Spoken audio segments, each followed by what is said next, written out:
Hey everybody, it's Gary Enerson here. How y'all doing? I hope you had a good week. Welcome to episode number 32 of Gary E's Sketch Cards. And this week I am doing the Corellian bounty hunter Dengar from The Empire Strikes Back. So this is number 4 so far in the color sketch card series that I'm doing of all the bounty hunters from The Empire Strikes Back. If you watched last week's episode, number 31, you saw me do Bossk, who is the reptilian Trandoshan bounty hunter. So this is going to be number 4 in the series, like I said. I want to start off by thanking everybody who has subscribed to my channel, everybody who's been watching the videos, and everybody who's been commenting and sharing, sending out some ideas. I have been contacted with a few ideas, and I will get to them eventually. So be patient, and your ideas will be, put together in a future episode. So kind of bear with me today. I'm losing my voice, so I may have it crack a couple of times here before the episode finishes. So kind of be patient. So I guess here we go. So as I said before, this is Dengar. This is the Corellian bounty hunter who was in Empire Strikes Back, and he was in it for maybe about 5 frames. But as with a lot of other Star Wars characters, he has an entire backstory. He has an entire narrative that followed him up till The Empire Strikes Back, up until his appearance. And from what I understand, again, he is a Corellian bounty hunter. I probably said that about 10 times already. And he apparently has a past with Han Solo. The reason why his face is so heavily scarred and his head is bandaged was that he was involved in an accident that disfigured him.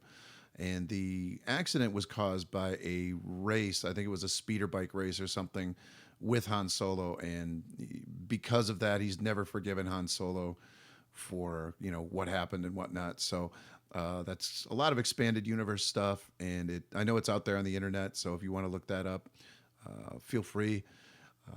But I just thought he was the coolest of the bounty hunters, second to Boba Fett. I did like Bossk too, but Dengar, for whatever reason, I always thought he was cool. Just any promotional still that you see online, he just has that look about him. And he just looks like he isn't going to take any guff from anybody. Yes, I said guff. But, he always had that sort of hard-edged look to him, which I thought was really cool. And he was one of my favorite action figures growing up.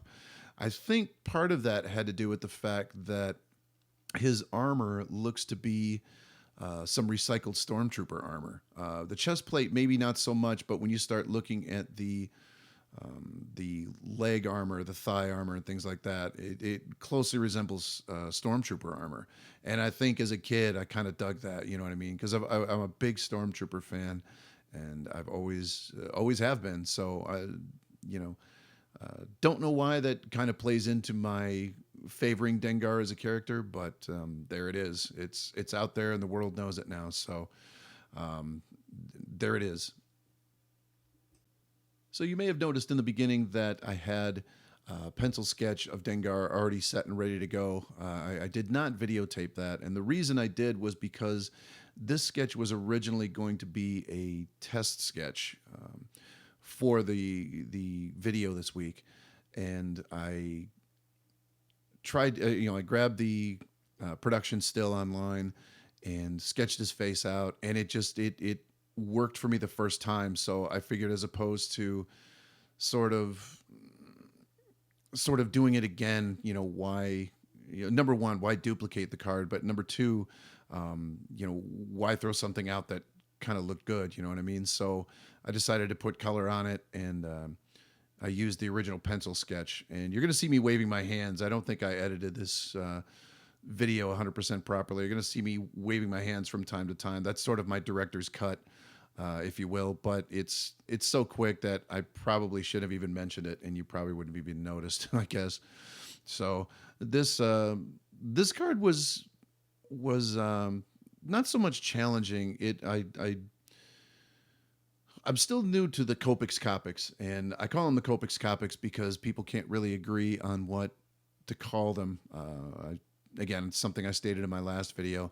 So I call them the Copics or the Copics. And again, I can't agree with myself as to which order I put them in, but whatever. And so I'm kind of new to the Copics markers, and I had, a couple of moments where it was like, oh, I used the wrong color, and, I should have had a better sense for things on this, but, in the end, I think it turned out pretty good. So, the biggest thing that I'm trying to convey with the markers and with color and all that is depth. I mean, that's very important to convey in a drawing or a painting, or a marker, I guess a marker painting, if you will, sketch card in that. The biggest thing you want to convey is depth in a character, or in your subject matter, I should say. To do that, there's obviously shading and lighting, and but with color, a lot of variance in color can sort of give that 3D effect, which I think I kind of nailed it. But and I don't mean to sound like all that. It's just like I said, it's a new equipment that I'm working with. It's a new drawing medium that I'm working with. So I'm still kind of getting my sea legs as far as the Copics. So, I appreciate y'all watching and riding along with me on my journey, as it were. So, but yeah, that's the reason why this was originally a pencil drawing. It was a practice sketch that turned into, well, kind of a good drawing, kind of a nice drawing. So I figured that I would color it in and use the coloring process for this week's video. In lieu of the typical art tip that I do this week, I think I sort of covered that here just a second ago, talking about, using color to convey depth in your drawing. I think I want to sort of narrate the process as things kind of start coming to a close here. Obviously, I've put the color down. I put in the gradient colors in that. I'm using a fine tip black marker and now a white marker to put in the highlights and whatnot. The white paint marker was something that I saw demonstrated online, and I never knew that it was out there. I was originally using acrylic paint for highlighting and things like that. And when you're doing a painting or an illustration or anything like that, I would definitely recommend that. But once I saw this white marker being used, I'm like, I gotta get one of those. I'm putting in some darker shadows here. So let's see, and now I'm banging the camera around. So this is a piece of tracing paper. I didn't go over it last week rather, when I did this, but what I do is, in order to mask off a sketch card, is I'll trace the area that I want to put down a splatter effect, and I'll cut that out. I use tracing paper again because it's a little cheaper than, it's a little cheaper way of doing it than actually using, I don't know, a piece of Bristol paper or something like that. And so what I'll do is I'll trace over it, I'll cut it out, and I'll let that card sit there for about 5 minutes while I'm adjusting something. Who knows? And then I'll put the tracing paper over it. Oh, I was mixing the paint. So this is acrylic paint. This is orange acrylic paint that I'm using a toothbrush to apply a splatter effect. And once that's done, I just pull the mask off, and there's no paint where I don't want it to be.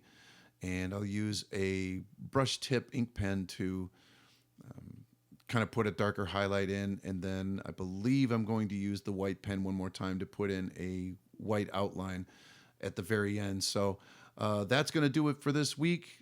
Take care. Again, like, subscribe, share. Your art is awesome.